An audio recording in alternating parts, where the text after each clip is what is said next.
Mr. Producer Tech.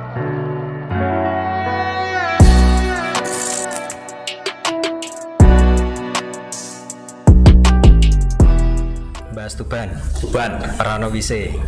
Aja sampai wis. Iki arep nggali maneh iki. Ya. Menggali akar. Akar ya seni ya budaya. Yang tadi dikatakan Tuban ini banyak talenta Tersembunyi, tapi kemana? belum terkupas atau bagaimana. Kita nanti lihat Elitnya yang terlalu berpolitik, sibuk di berpolitik sana ya. nyari kuasa, lupa dengan generasi yang sampai hari ini lupa literasi. Iya. Nah itu. Nah ini di depan kita ada tokoh literasi. Nah, iya. Ini nanti kita pengen tahu ini bagaimana pendapat beliaunya. Iya. Iya kan? Nah, iya. Diperkenalkan kita Kang Mas. Asmane sinten Kang?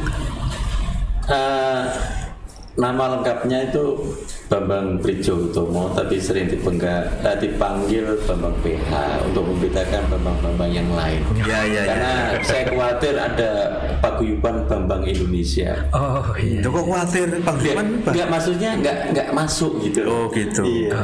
Kalau masuk kan ya apalah, kita bisa berharap untuk sesuatu yang lebih baik. Tapi kalau masuk jangan lupa keluar. Iya, biasanya ada comfort zone di situ. Baik. Itu tadi Kang Mas Bambang PH ya. Iya. Bambang PH Narasumber kita kali ini. Wes kita akan ngobrol tentang Tuban lah pokoknya. Tuban ini mau kemana, mau di mana, mau bagaimana sih Tuban kan itu. Tapi sebelumnya Pantai Api dulu kan. Betul. Pantai Api. Sudah tahu Pantai Api? Yang saya Lihat. dengar itu ya cetek api itu. Oh iya. Nah ini sebelum ngobrol jauh, ada namanya Pantai Api. Jadi Pantai Api narasumber harus memilih satu dari dua kata yang Pilihan. ya, satu dari dua pilihan kata ya, gitu ya. Iya. Harus dijawab cepat tanpa berpikir, gitu ya. Sudah siap? Siap. Yang pertama, yakin atau percaya? Yakin. Aksi atau reaksi? Aksi. Kawan atau teman? Teman. Cepat atau tanggap? Tanggap. Tumbuh atau kembang? Kembang. Gerak atau langkah? Gerak. Sikap atau perilaku? Sikap. Malam atau siang? Malam. Bintang atau bulan? Bintang. Bintang ya? Bintang. Bintang, oke. Yang terakhir, peluang atau kesempatan? Peluang. Us. Nek wong seni ki peluang. Mesti peluang. Mesti Iya. peluang ya. Nek wong kesempatan. Wong politik. Politik ya.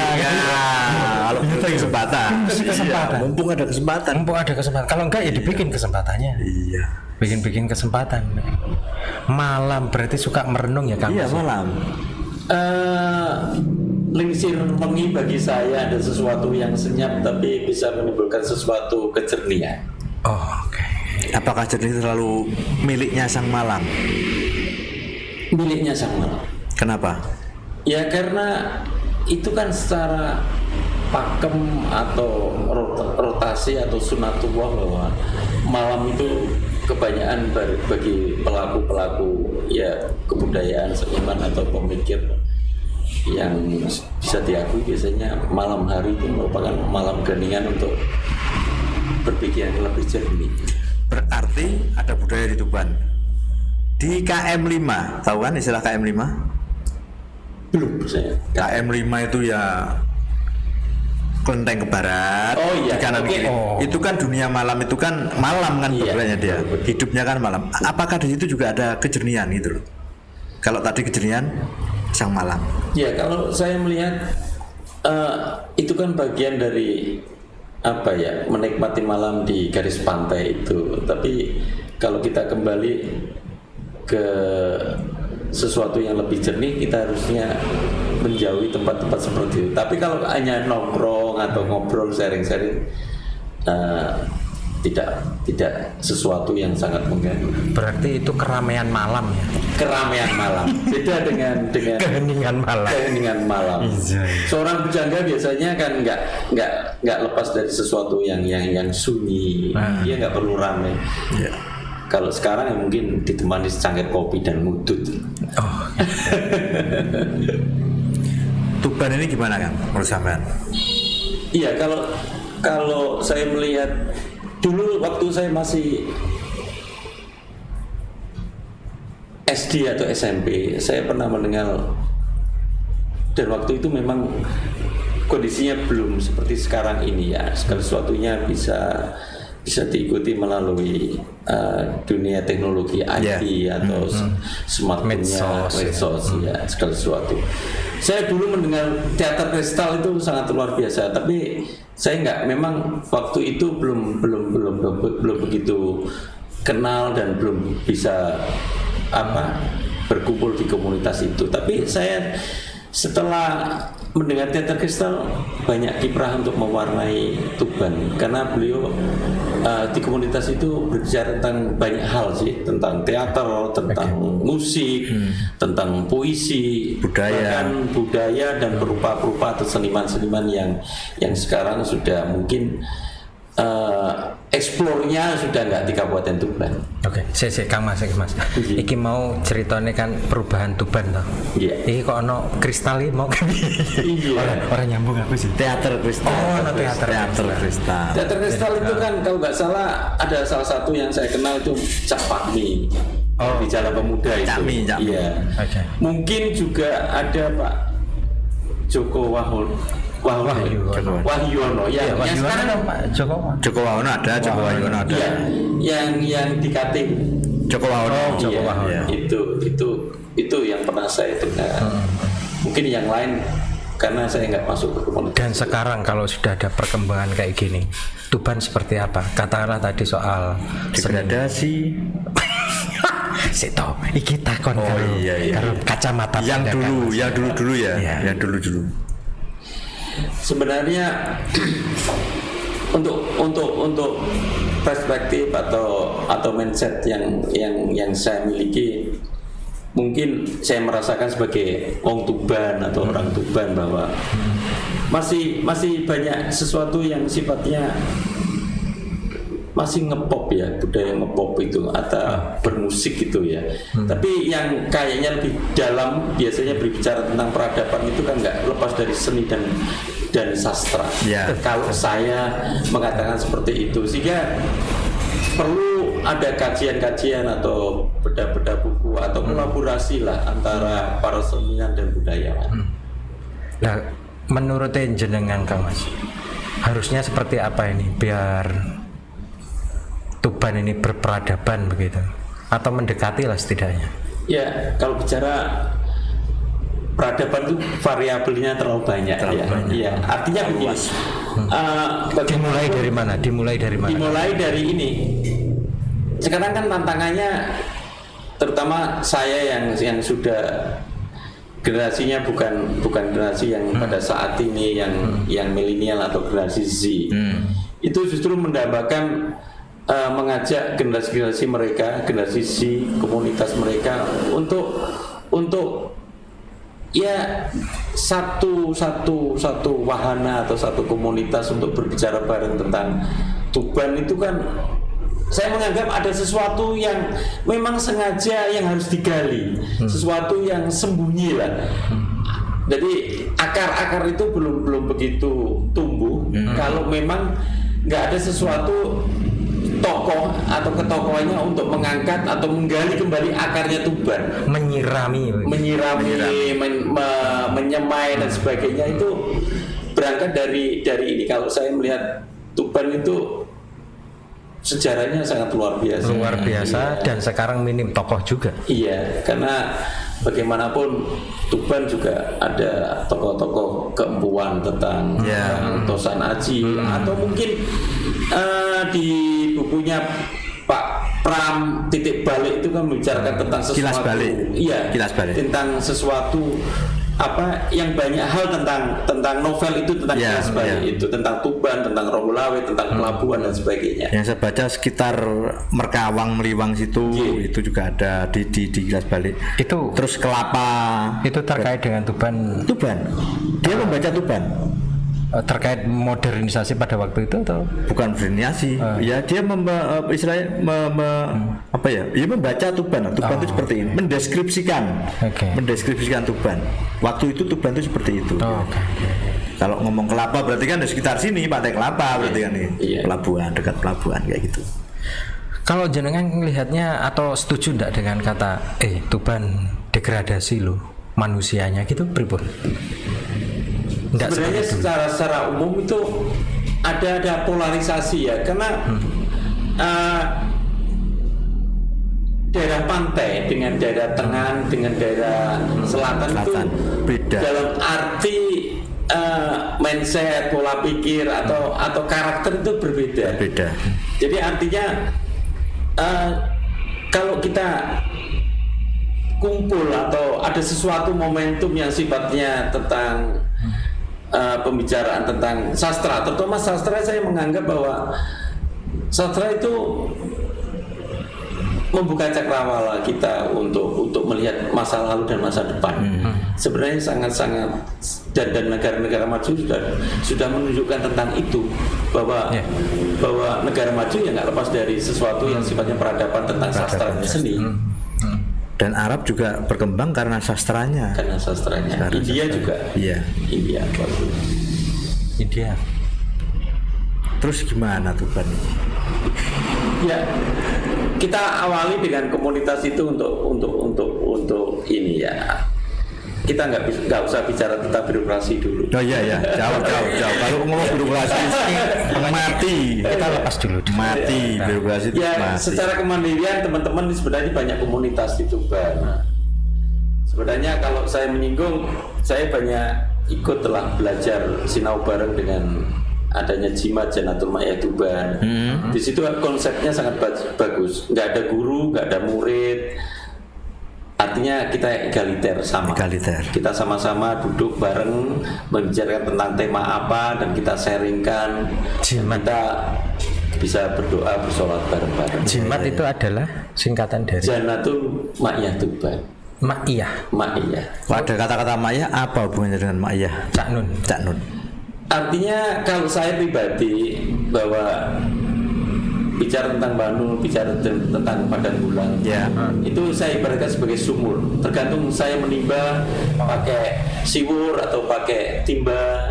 Jadi itu nanti akan ya tiap personal itu mempunyai semacam apresiasi maupun sesuatu bentuk tetesan ilmu lah.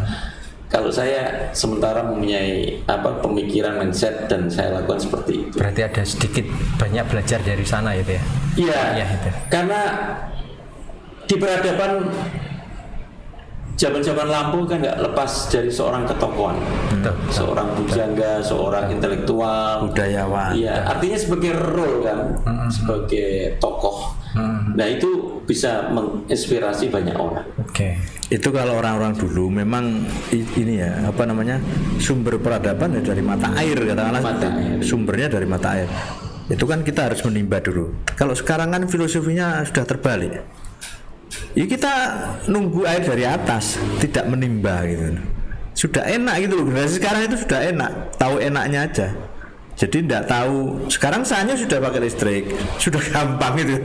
Nggak perlu menimba lagi gitu loh. Langsung ada. Saking enaknya dia kan terlena.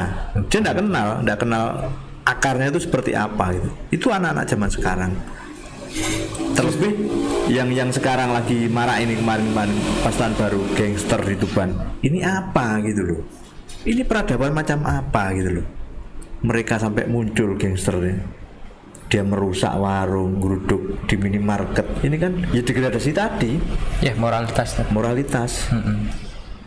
Memang perlu ada ruang dialog. Ya. Nah itu. Nah, ruang dialog itu kan mereka mungkin nggak punya wadah untuk berekspresi, sehingga konotatifnya bisa sifat-sifatnya yang bisa merusak. Tapi kalau mungkin ada seseorang atau ketokohan seseorang untuk merangkul dalam bentuk apa yang mereka miliki untuk menampung mereka, mengajak ngomong mereka, tentunya mereka akan berpikir ulang lah untuk sesuatu yang Nah ini kan artinya tanggung jawab siapa gitu? Tanggung jawab elit, orang tua masing-masing, ataukah bersama? Kalau saya lihat, saya membaca di Tuban, elitnya enggak sampai berpikir ke situ gitu loh. Dia sibuk dengan dirinya sendiri, sibuk dengan kelompoknya, sibuk dengan kekuasaannya, kan gitu. Dia enggak pernah mikir-mikir rakyat bawah yang banyak bersinggungan, banyak masalah ini kan. Ada kayak semacam apa ya, benang merah atau sesuatu missing link gitu. Ya, ada ya. sesuatu yang putus. Betul. Ya. Nah, birokrasi sendiri kan kalau bicara tentang pemerintahan juga, ya sementara apa yang jenengan aturakan ya, saya merasakan seperti itu masih apa, ada sekat, ada sesuatu bahwa mereka itu menjaga jarak. saya anggap gitu. Apakah kekuasaan itu memang dibangun untuk membuat kesenjangan gitu loh? Sebenarnya sih enggak kelihatannya. Sebenarnya mungkin enggak. Tapi karena bentuknya kayak gitu ya harus, karena sebenarnya kan kekuasaan itu sebenarnya kan dia itu ada ketidakmampuan untuk memberikan apa namanya, ini loh, mendistribusikan semuanya secara adil itu kan tidak bisa. Sebenarnya nggak mampu dia, gitu loh. Dia kekuasaan tapi dia bukan unlimited gitu. Ada keterbatasan dalam kekuasaan itu. Makanya itu ketika, tapi maksudnya dia kan tahu keterbatasannya di situ-situ aja gitu loh sebenarnya. Itu yang harus oleh sebab itu kan gitu. Dia kan masuknya bukan langsung banyak kan gitu, tapi proporsi kan yang dilakukan dia. Kekuasaan itu ke bawah. Kalau ke bawah kan proporsional ya. Apa yang dibutuhkan ya sudah itu. Kalau proporsi dan emosi. Dan sebenarnya kekuasaan ada batasnya, serius itu ada batasnya kan. Dan tupoksi ya. Iya. Ya itu kan. Jadi kalau jimat tadi memang khusus untuk anak muda untuk belajar siapapun ataukah apa gitu. Siapapun. Jadi nggak ada gap atau nggak ada jarak. Berarti mencontoh masyarakat dulu yang senang untuk bertukar pikiran ya. Iya, sebetulnya budaya Nusantara itu sangat luar biasa untuk dialog. Jadi memang harus dimulai kembali supaya nggak terjadi missing link, degradasi dan sebagainya. Komunitas sebenarnya bisa menjadi salah satu penggerak lah untuk pokoknya nanti ya pemerintah tanda kutip ada perhatian ya alhamdulillah, tapi kalau enggak kan kita tetap berjalan. Kalau memang ingin sesuatu yang berbeda Tuban, karena saya pribadi kalau melihat Bojonegoro, melihat Lamongan itu dari kacamata untuk seni sastranya ketinggalan. Padahal di sini sebenarnya banyak pakar-pakar. Maksudnya Tuban ini sekarang ketinggalan dari Bojonegoro Lamongan. Iya, kalau melihat kajian-kajian tentang bedah buku maupun kajian sastra maupun kajian yang sifatnya berkesenian itu. Jadi sementara ini saya lihat masih sifatnya ngepop gitu loh. Pop, iya. Pop dan cepat hilang. Pop, sama ngerti pop ya? Iya, pop is populer. Iya, populer. Ada jangka tertentu lah, akhirnya hilang. Iya. Kalau panjenengan sendiri kalau umpamanya ngelihat apa istilahnya iki canom iki jane melu jimat bae lah kan gitu kan. Atau pas bahno ra melu ya ram. Tapi banyak anak muda juga kan di situ ya.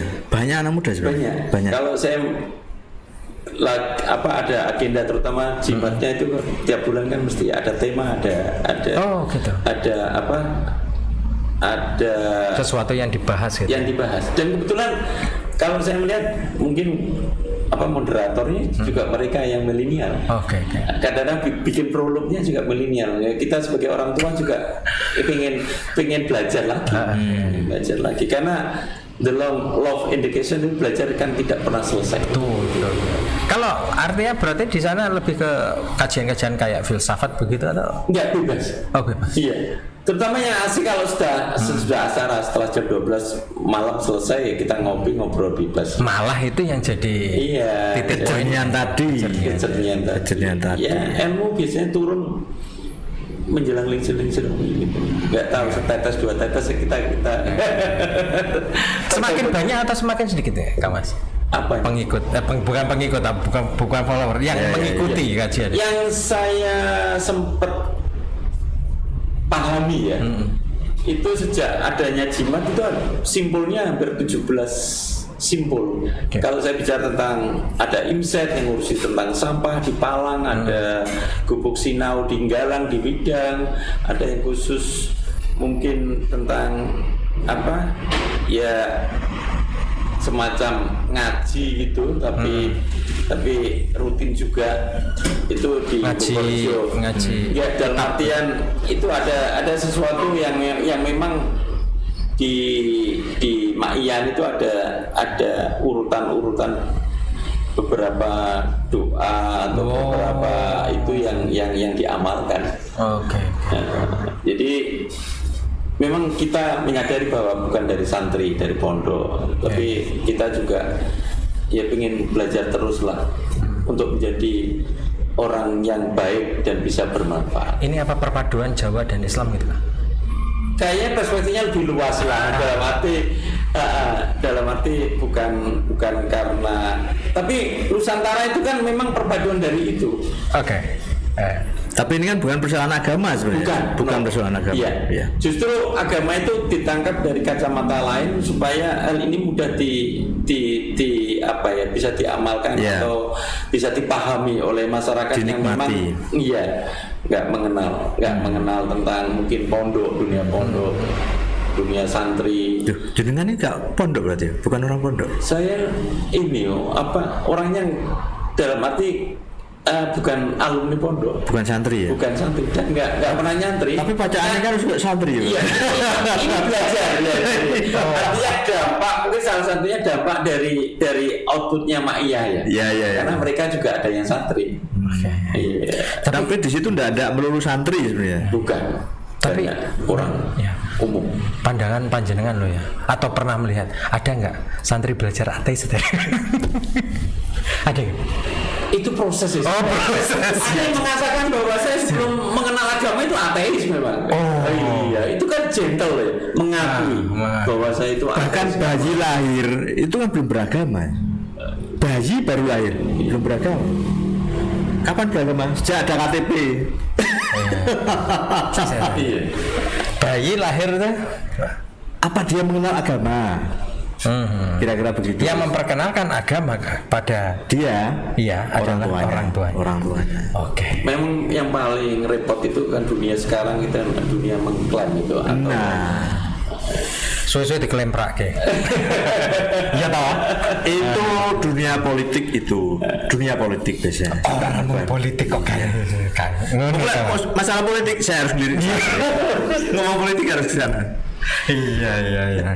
Jadi saya berpikir ulang kembali bahwa komunitas tadi banyak, terutama mungkin yang saya kenal ada Bang Osid, ada Mas Amin Gusen di Balai Bahasa, itu perlu digali ilmunya, perlu berbicara di ruang podcast seperti ini. Saya juga banyaklah masukan dari beliau untuk sesuatu yang ada hope, ada harapan lah bahwa Tuban itu seharusnya nggak seperti ini.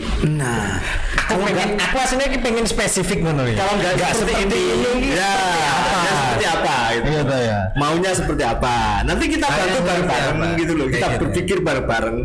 Kita hancurkan bareng-bareng. Aku mau dekonstruksi. Aku mau strukturalis. Untuk membangun itu kadang-kadang kita butuh dekonstruksi. Untuk membangun itu. Gimana, Mas?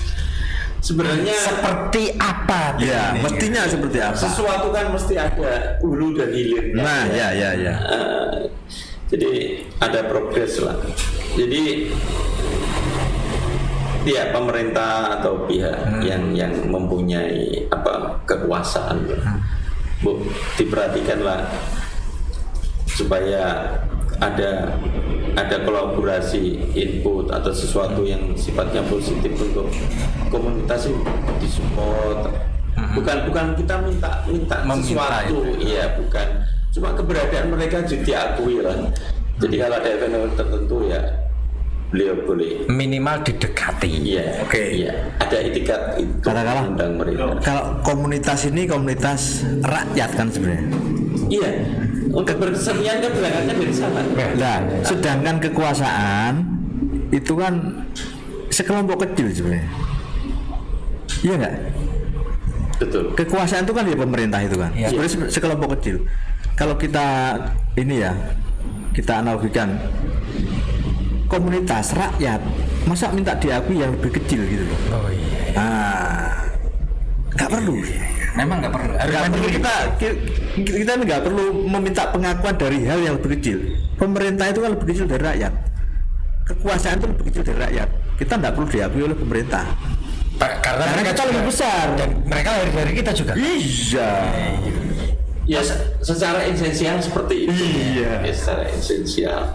Artinya keberadaan apapun memang berangkat dari rakyat.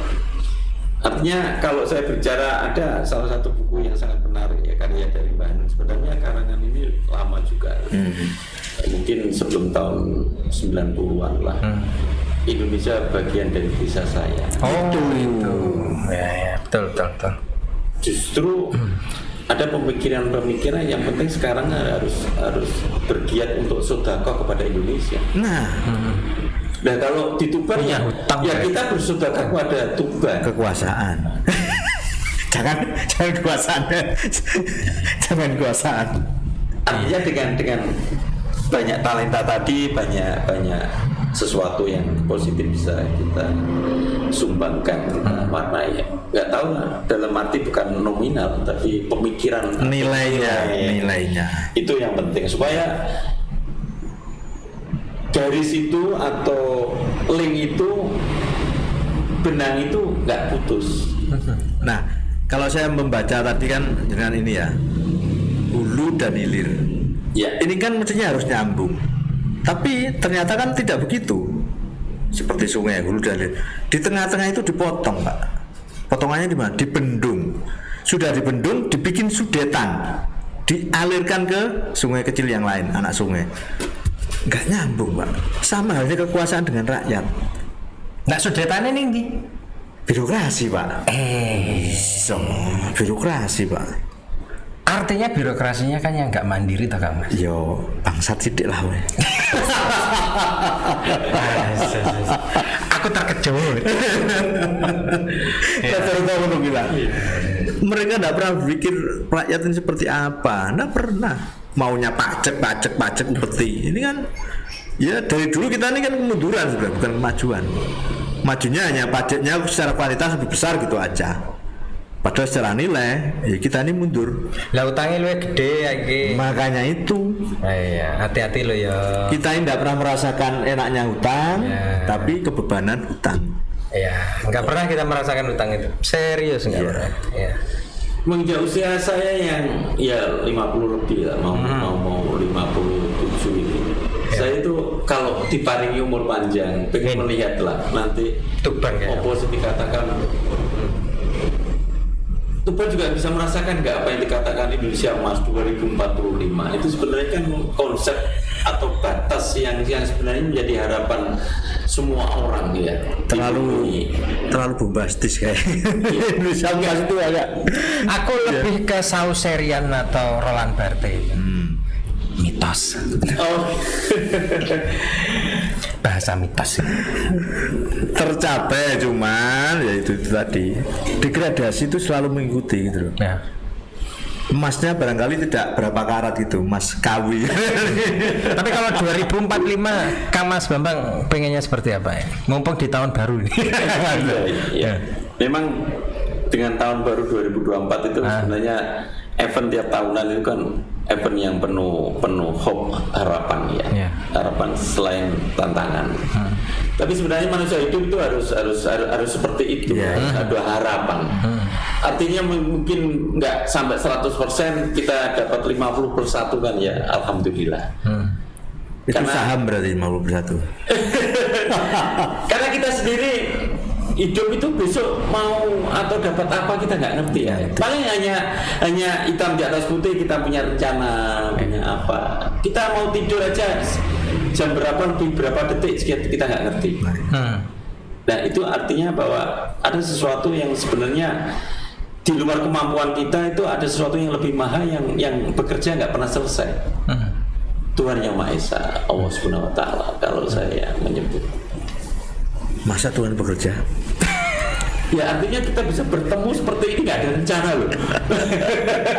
Ya sebenarnya sih, memang nggak bekerja karena memang sudah itu adanya gitu kan. Cara kerjanya memang begini yang kita rasakan. Ya kan nggak apa-apa. Mempertanyakan Tuhan itu nggak apa-apa. Nggak apa-apa. Bebas. Daripada mempertanyakan kekuasaan, malah absurd. Tapi kekuasaan ya tadilah kecil, limited. Itu. Ya ini serpian-serpian apa kisi-kisi lah yang saya tangkap, dan saya mengucapkan terima kasih kepada kakak saya, senior saya, Pak Pipit, dan Bapak juga, sehingga bisa duduk bareng di sini untuk ya kita senior ya. Kita senior. Senang istri orang. Oh senior. Iya, senang istri orang senior itu. Iya. Itu. Sami-sami Kang Mas. Sama lali orang ini. Padahal secara ilmu beliau ini yang lebih senior gitu loh, secara ilmu. Biasanya begitu. Kita ini ilmunya dangkal-dangkal. Biasanya gitu, dangkal-dangkal. Ya. Tapi kita semuanya itu di Indonesia ilmunya padi semua. Di mana-mana nunduk gitu ya. Dulu HP. Yang jelas Tuban memang perlu digali dan banyak sesuatu yang belum muncul ke permukaan. Jadi harus diperlukan seorang ketokohan yang perlu berjiwa besar lah untuk Tuban kedepannya yang lebih baik, yang lebih punya harapan dan ini sifatnya ngepop. Mendekati mitos lagi nih kayaknya. Artinya apa? Ada Satrio Piningit itu loh, yang didamba-dambakan itu kan seperti itu. Enggak, artinya saya sebenarnya nggak sampai ke situ ya, cuma tetap ada seorang yang mencairkan tentang itu, ada sekat-sekat itu, ada diskusi, ada ngobrol bareng dan sebagainya tentang Tuban. Oke. Ya, kalau itu yang mencairkan ini cedek gede ini, digodok, dimasak kan, ini kan. Nah, makanya itu karena sudah waktunya kita lanjutkan di luar. Oh gitu. Iya ta, di sesi-sesi yang lain. Ya belum yang jobo ae. Iya, ta. Loh, orang sing ngono kan ya ono ta sesi-sesi liyane. Oke. Kemarin mau ke Sonori juga. Iya. Oke. Kak Mas Bambang, sebelum kita mengakhiri, saya minta ada closing statement 1-2 patah kata untuk Dimas Diajeng yang ada di sana. Oh ya. Kameranya sini kan? Kameranya sana. Iya. Nasihat. Sepatah 2 patah. Ya, secara pribadi atau pemikiran yang saya rasakan, Tuban tidak seperti inilah. Ada yang perlu dieksplor kembali. Kita gali akar rumputnya, polanya yang paling cocok tentang hasil dari kebijakan pemerintah itu, sehingga bisa merasakan, karena daerah pantai, daerah tengah kota dan daerah selatan itu berbeda. Tentunya kebijakannya juga berbeda. Oke.